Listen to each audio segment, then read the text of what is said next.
Hello friends, welcome to the YouTube channel simple concepts.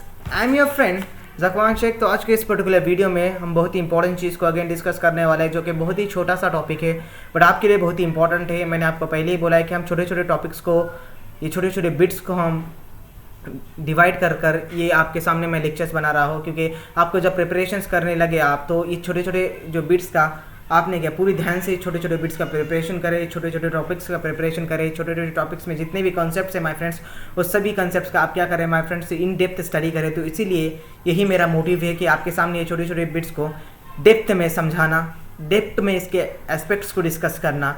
तो इसीलिए मैं छोटे छोटे टॉपिक्स को, छोटे छोटे बिट्स को डिस्कस कर रहा हूँ। तो आज का ये टॉपिक तो वैसे रिलेटिवली स्मॉल है, बट एंटी डिफेक्शन लॉ ये बहुत इंपॉर्टेंट हो जाता है 10th शेड्यूल में जो है। तो हम ईच एंड एवरी एस्पेक्ट्स को यहाँ पर डिस्कस करेंगे। आई होप आप पूरे कॉन्सेंट्रेट से ये लेक्चर्स देखो। अगर आपने ये एंटी डिफेक्शन लॉ ये देख लिया तो मुझे नहीं लगता कि आपके बाद में इस पर कन्फ्यूजन रहेगा कुछ। तो आपको पूरे कॉन्सेंट्रेटली पढ़ना है, परफेक्टली इसे दिमाग में बिठाना है ना। चलिए चलिए माय फ्रेंड्स शुरू करते हैं।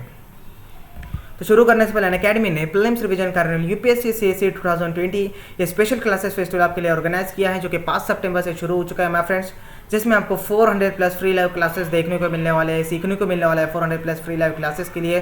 तो जल्द से जल्द ज्वाइन हो जाए अनअकैडमी से और फ्री लाइव क्लासेस के लिए तैयार हो जाए। 400 प्लस फ्री लाइव क्लासेस जो कि प्रीलिम्स रिवीजन कार्निवल है ना। तो आपके इसके प्रीलिम्स एग्जामिनेशन में यूपीएससी सीएसई 2020 के बहुत ही आपको हेल्प हो जाएंगी इस स्पेशल क्लासेस फेस्टिवल की। तो जो 5 सितंबर से शुरू हो चुका है माय फ्रेंड्स, तो आप ज़्यादा देर ना करें, जल्द से जल्द इसे ज्वाइन हो जाइए और फ़ायदा उठाइए स्पेशल क्लासेस फेस्टिवल का, जिसमें 400 प्लस फ्री लाइव क्लासेस आपको मिलेंगे, है ना माय फ्रेंड्स। और दूसरा बड़ा ऐलान आपके लिए, बहुत ही अच्छी अपॉर्चुनिटीज़ आपके लिए माय फ्रेंड्स के अनअकैडमी यूपीएससी चैंपियनशिप 2.0 ये all India free mock test series Unacademy आपको प्रोवाइड कर रहा है, जो कि पेपर 1 जीएस पर रहेंगी, है ना। जितना भी आपका यूपीएससी सीएसई में पेपर 1 का पोर्शन होता है माय फ्रेंड्स, सिलेबस होता है, तो वही सिलेबस आपको यहाँ पर रहेगा। तो एक फ़ायदा आपका पहले ही आपको ध्यान में आ जाता है कि यहाँ पर प्रीलिम्स एग्जामिनेशन का पेपर 1 का और पूरा प्रीलिम्स एग्जामिनेशन का आपका स्टडी यहाँ पर क्लियर हो जाता है, आपके डाउट्स यहाँ पर क्लियर हो जाते हैं, स्टडी और परफेक्ट हो जाता है आपका इस मॉक टेस्ट के थ्रू।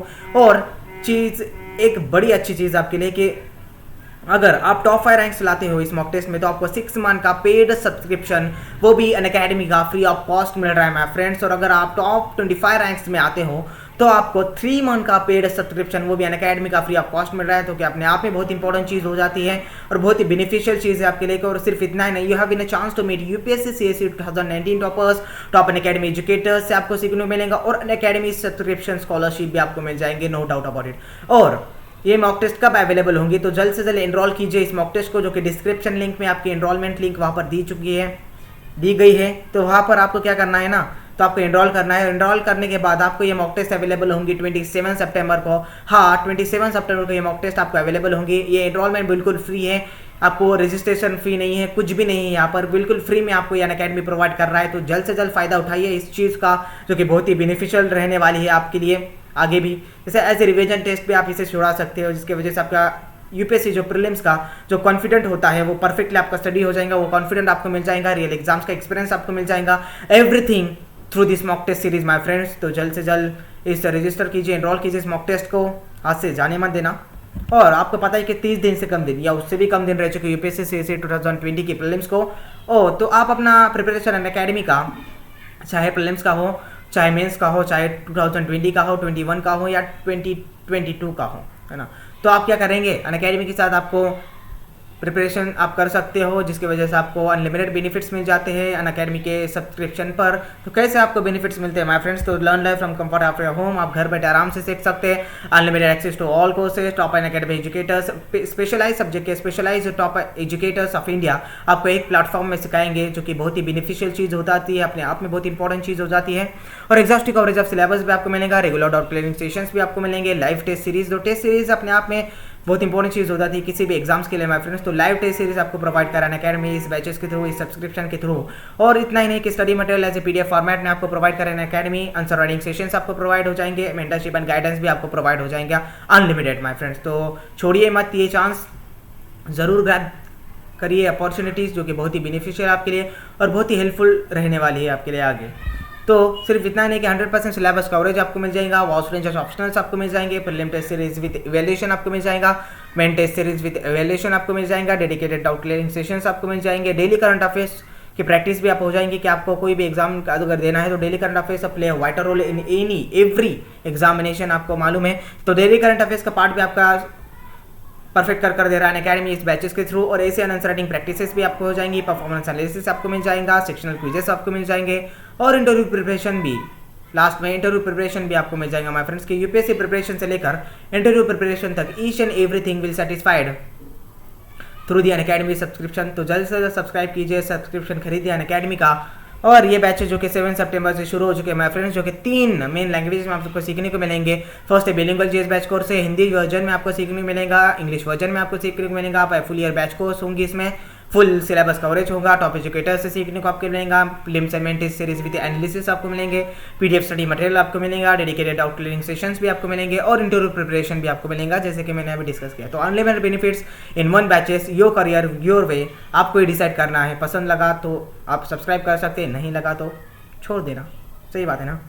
तो आपका करंट अफेयर्स का टॉपिक भी एक स्ट्रॉन्ग होने के लिए प्रीलिम्स के लिए क्यों T20 daily current affair test series वो फ्री में अकेडमी आपको प्रोवाइड कर रहा है। 7:30 PM 20 क्वेश्चंस 20 मिनट 40 मार्क्स के लिए तैयार हो जाइए माय फ्रेंड्स। रोज डेली 7:30 PM ये करंट अफेयर्स की टेस्ट आपको अनअकैडमी प्रोवाइड कर रहा है, वो भी फ्री में अनअकैडमी ऐप पर।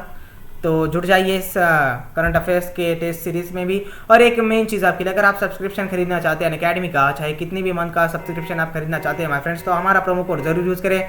हमारा प्रोमो कोड है सिंपल YT, है ना माय फ्रेंड। तो अगर आप हमारा प्रोमो कोड सिंपल YT ये प्रोमो कोड यूज़ करते हैं तो आपको 10% इमीडिएटली डिस्काउंट मिल जाएगा। मीन्स अगर आप 24 मंथ्स का सब्सक्रिप्शन खरीदना चाहते हैं अनअकैडमी का, तो आपको 64,000 पे करने पड़ते हैं। तो अगर आप हमारा प्रोमो कोड यूज़ करते हैं तो आपको 10% इमीडिएटली एक्स्ट्रा ऑफ मिल जाएगा। मीन्स 57,600 रुपीज़ आपको पे करने पड़ेंगे, जो कि अपने आप में बहुत इंपॉर्टेंट चीज़ हो जाती है। आई होप आपको समझ में आ गया होगा। तो जल्द से जल्द सब्सक्राइब कीजिए अनअकैडमी के कोर्सेज को और हमारा प्रोमो कोड जरूर यूज़ करें। और सेकंड चीज़, आप हमारे टेलीग्राम चैनल को भी ज्वाइन हो सकते हैं। हमारे टेलीग्राम चैनल की लिंक वहाँ पर डिस्क्रिप्शन में दी गई है। उसमें आपका PPTs PDF handwritten notes everything regarding your UPSC examination, जो भी आपको चीज़ों की ज़रूरत होगी प्रिपरेशन के लिए, वो सभी हम प्रोवाइड करेंगे वहाँ पर। तो जल्द से जल्द सब्सक्राइब कीजिए और ज्वाइन हो जाइए हमारे टेलीग्राम चैनल को। और आज का टॉपिक हमारा my friends anti defection law, जो कि पिछले वीडियो में हमने क्या प्रॉफिट ऑफ ऑफिस को हमने देखा था, लाभ का पद जिसे कहते हैं हिंदी में, तो उसे हमने इन डिटेल में डिस्कस किया था। अगर आपने वो वीडियो नहीं देखा होगा तो ज़रूर जाकर देखें, वो बहुत ही इंपॉर्टेंट है आपके लिए। और करंट अफेयर्स के बहुत से टॉपिक वहाँ से जुड़ जाते हैं। और इस एंटी डिफेक्शन लॉ के से माय फ्रेंड्स के यहाँ पर भी करंट अफेयर्स के क्या हो जाते हैं माय फ्रेंड्स, बहुत ही टॉपिक आपको आ सकते हैं। तो करंट अफेयर्स में भी ये टॉपिक को ज़्यादा से ज़्यादा बार पूछा जाता है, ज़्यादातर पूछा जाता है, मैक्सिमम बार यहाँ पर क्वेश्चन आ जाते हैं एंटी डिफेक्शन लॉ में।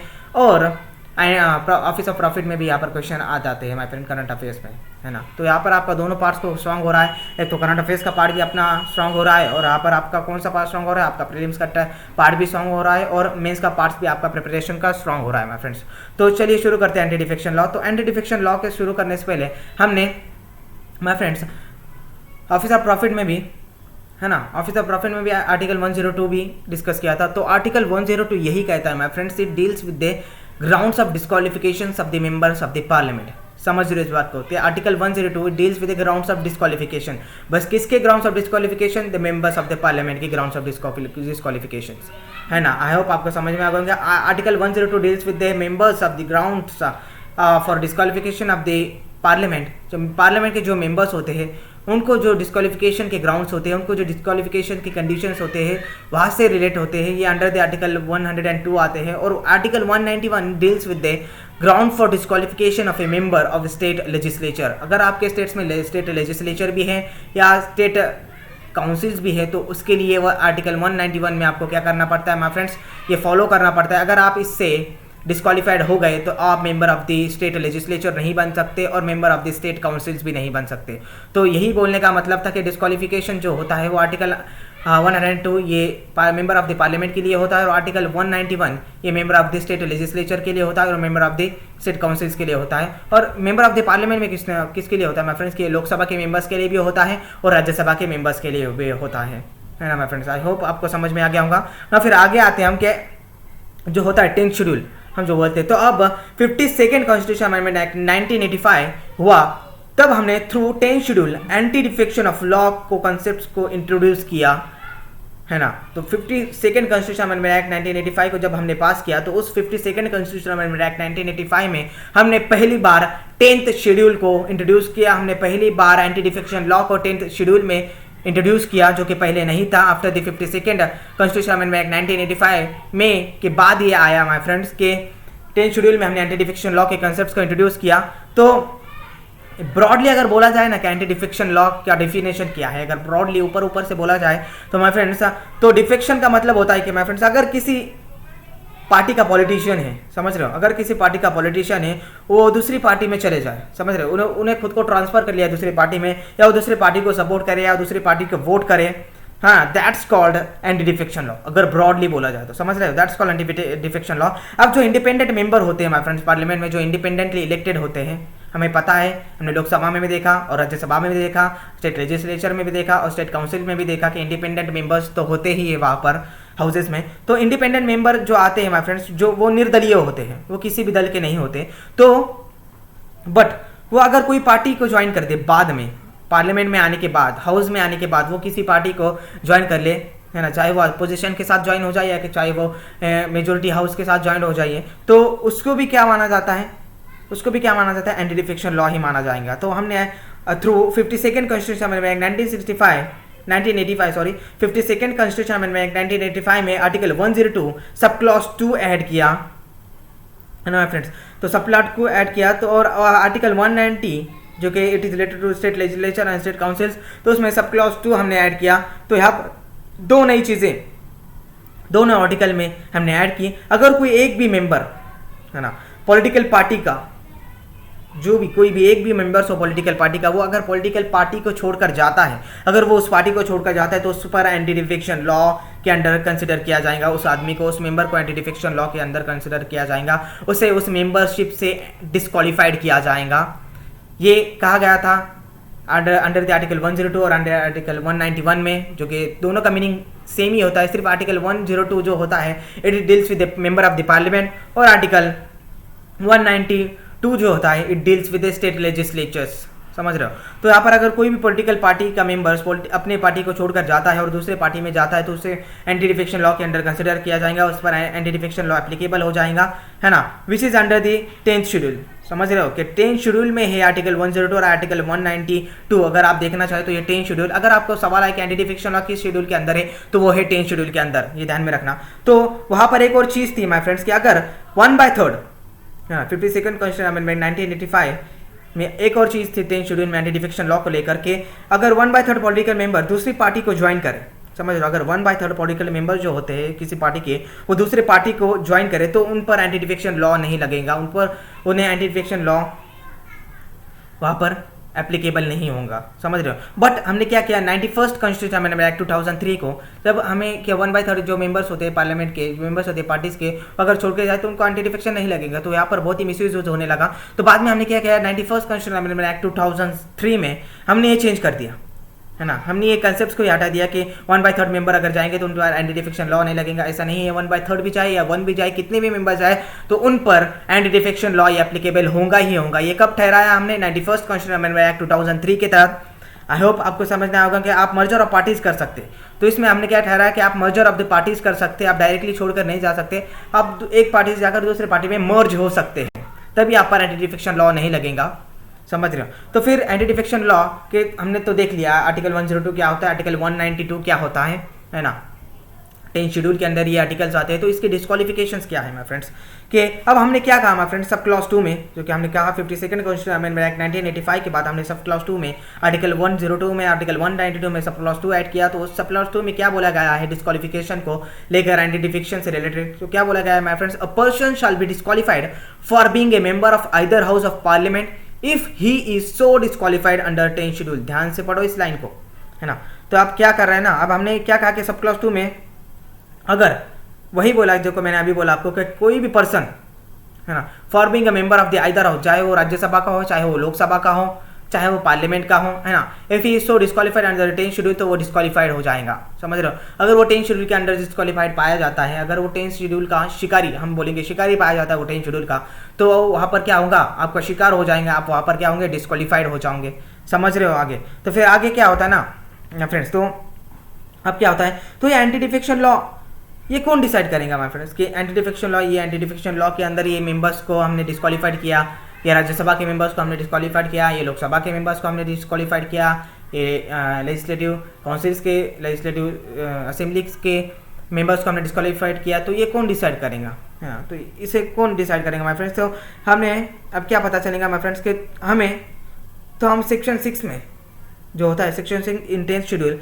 में ये दिया गया है, इफ़ एनी क्वेश्चन अराइजेस, समझ लो ये सेक्शन 6 में 10th शेड्यूल में दिया गया है, if any question arises as to become a member of the house subjected to disqualifications under the 10th schedule, then decision of the chairman और decision of the speaker shall be final. समझ रहे हो। तो अगर कोई भी member अगर disqualified पाया गया अंडर द 10th शेड्यूल में, उस पर एंटी डिफेक्शन लग गया, तो वो डिसाइड करेगा राज्यसभा के स्पीकर, राज्यसभा के चेयरमैन या लोकसभा के स्पीकर, दोनों में से कोई भी यहाँ पर क्या कर सकता है, डिसाइड कर सकता है कि उस मेंबर को हमने एंटी डिफेक्शन लॉ के तहत डिस्क्वालीफाइड किया है। आई होप आपको समझ में आ रहा होगा कि लोकसभा के स्पीकर्स जो प्रिसाइडिंग ऑफिसर्स होते हैं लोकसभा के, वो स्पीकर्स वहाँ पर अगर डिसाइड कर सकते हैं, या राज्यसभा के चेयरमैन डिसाइड कर सकते हैं, दोनों में से कोई भी डिसाइड कर सकता है एंटी डिफेक्शन लॉ को लेकर वो उस मेंबर की डिस्क्वालिफिकेशन को। आई होप आपको समझ में आ गया होगा। तो वहाँ पर माय फ्रेंड्स, तो इसमें पूरी तरह से कोर्ट बैरिड हो गया क्या, समझ रहे हो, कोर्ट्स बैरिड हो गया क्या पूरी तरह से, बिल्कुल कोर्ट्स बैरिड हो गया। कोर्ट्स इन मामलों में इंटरफेयर नहीं करेगा। पार्लियामेंट अपने इश्यूज खुद सॉल्व करेंगी, चाहे वो प्रॉफिट ऑफ ऑफिस हो, चाहे वो क्या हो, एंटी डिफेक्शन लॉ हो। इस जो प्रॉब्लम्स को, इस जो इश्यूज को पार्लियामेंट ये खुद क्या करेंगे माय फ्रेंड्स, सॉल्व करेंगे। ये पार्लियामेंट ने खुद कहा है ना। तो ये हम इन हाउस डील करेंगे, इस सब इश्यूज को हम इन हाउस डील करेंगे। अब इसमें स्पेशली लिखा हुआ है कि no court shall have any jurisdiction in respect of any matter connected with the disqualifications of member of house under 10th schedule. समझ रहे हो। तो यहाँ पर डायरेक्टली बोला गया है सब क्लॉज 7 में आर्टिकल 102 के आर्टिकल 10th शेड्यूल के सब क्लॉज 2 में यहाँ पर बोला गया है कि यहाँ पर कोर्ट्स हमारे इश्यूज में इंटरफेयर नहीं करेंगी। समझ रहे हो कि 99.99% यहाँ पर इंटरफेयर ही नहीं करेंगे कोर्ट्स। समझ रहे हो। तो यहाँ पर आपके दिमाग में एक सवाल आता है, यहाँ तो बड़ी प्रॉब्लम हो गई ना कि अब जो जुडिशरी है वो तो basic structure of the doctrine है ना। तो हमने ये क्या किया, हमें ये सोचा कि ये तो basic structure of the doctrine है, आप ऐसे कैसे बोल रहे हो कि पार्लियामेंट में यूज नहीं होंगे, एंटी डिफेक्शन लॉ में यहाँ पर कोर्ट्स इंटरफेयर नहीं करेगा।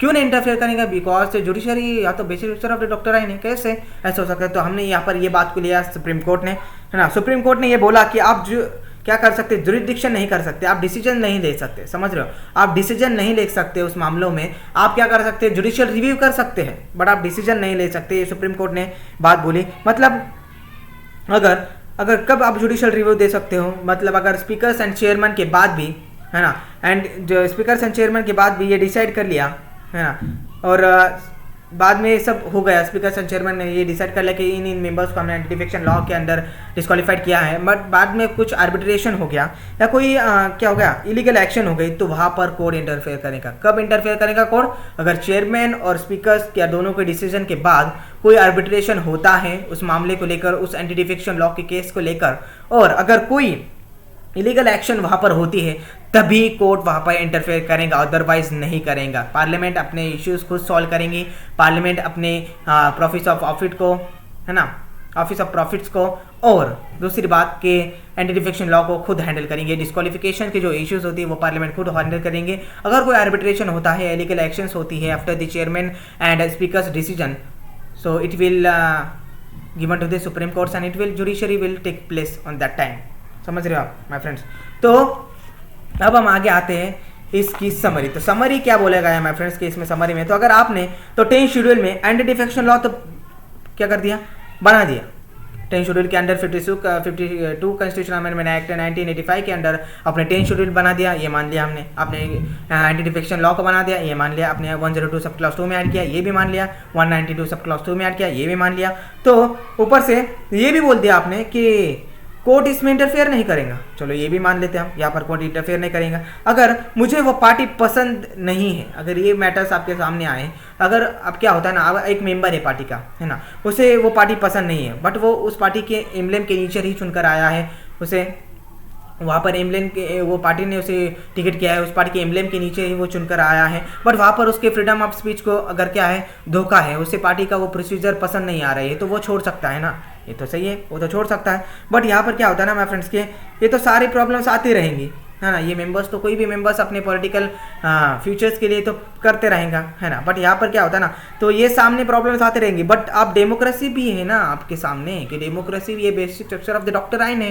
ये आप समझ लो कि डेमोक्रेसी भी ये basic structure of the doctrine है, इसको आप नहीं भूल सकते। आपका जुडिशियल रिव्यू, आपकी judiciary basic structure of the doctrine है, बीएसडी आपका democracy basic structure of the doctrine है ना माय फ्रेंड्स। तो यहाँ पर नेहरू जी ने, पंडित जवाहरलाल नेहरू जी ने बहुत ही अच्छा वर्ड बोला था कि word of the action never ends.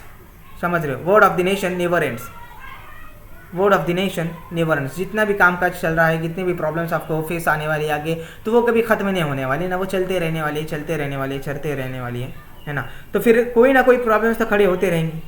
तो मुझे इन सब को बैलेंस करना है, तभी मैं नेशनल इंटरेस्ट को बैलेंस करूंगा। समझ रहे हो, आपको जुडिशियल रिव्यू को भी बैलेंस करना है, आपको डेमोक्रेसी को भी बैलेंस करना है, आपको स्टेबिलिटी ऑफ द गवर्नमेंट को भी बैलेंस करना है। तो इन सब को अगर आप तीनों चीज़ों को बैलेंस करेंगे तभी आपका नेशनल इंटरेस्ट बैलेंस होगा, है ना माय फ्रेंड्स। समझ रहे हो, इस बात को समझ कर लो। आप ये तीन चीज़ों को बैलेंस करेंगे तभी आपका क्या होगा, नेशनल इंटरेस्ट में बैलेंस हो जाएगा। एक्चुअली जो होता है ना माय फ्रेंड्स, जो सबसे मेन बात एक्चुअली एथिक्स का पार्ट होता है ना। ये एथिक्स का पार्ट हो जाता है, एथिक्स के हिस्से में आ जाता है कि तुम्हें किसी पॉलिटिकल पार्टी ने टिकट दिया है, उस पॉलिटिकल पार्टी के आप अगर कुछ मेंबर्स हो सालों से, तो उस पॉलिटिकल पार्टी ने आप पर क्या तरस खाकर आपको टिकट दे दिया, तो वहाँ पर उनकी बात मानना ये एथिक्स हो जाता है आपका। उनके काम सुनना, उनके ऑर्डर्स को मानना क्या हो जाता है, आपके लिए एथिक्स हो जाता है। वो जो करेंगे वही आपको करना पड़ेगा। क्यों करना पड़ेगा, क्योंकि वो पार्टी ने आपको टिकट दिया है ना, आपको इस मिनिस्टर्स के पद पे बिठाया है ना, ये सब कुछ वो पार्टी ने दिया है। तो एथिक्स की बात हो जाती है कि उस पार्टी की बात मानना ये आपके लिए कंपलसरी हो जाता है। और डेमोक्रेसी ने आपको चुन कर दिया है ना, तो आपको टिकट तो मिला है, कहाँ से, पार्टी ने तो टिकट दिया है, वो एक एथिक्स हो गया। और आपको चुनकर किसने दिया, डेमोक्रेसी ने चुनकर दिया, तो वो भी एक एथिक्स हो जाता है, वहाँ पर भी एथिक्स हो जाता है। हमें पता है कि democracy is basic structure of the doctrine also, है ना। तो वो भी एक एथिक्स हो जाता है। उनके भी डाउट्स आपको पेश करने हैं हाउसेस में, है ना, उनके भी डाउट्स क्लियर करने हैं, ये एथिकल हो जाता है यहाँ पर भी मैटर। बट हमें लगाम देना पड़ती है इन सब चीज़ों को, है ना, एंटी डिफेक्शन लॉ के थ्रू, हाँ, प्रॉफिट ऑफ ऑफिस के थ्रू, है ना, इसे हमने लगाम देना पड़ती है, स्टॉपिंग फोर्स लगाना पड़ता है, लिमिट लगाए रखना पड़ती है, and that's limit is the 10th schedule. समझ रहे हो, I hope your picture is getting clear. समझ रहे हो, your picture is getting clear. I hope, मैं ऐसी अपेक्षा करता हूँ कि आपकी पिक्चर क्लियर हो गई होंगी कि इन सब चीज़ों को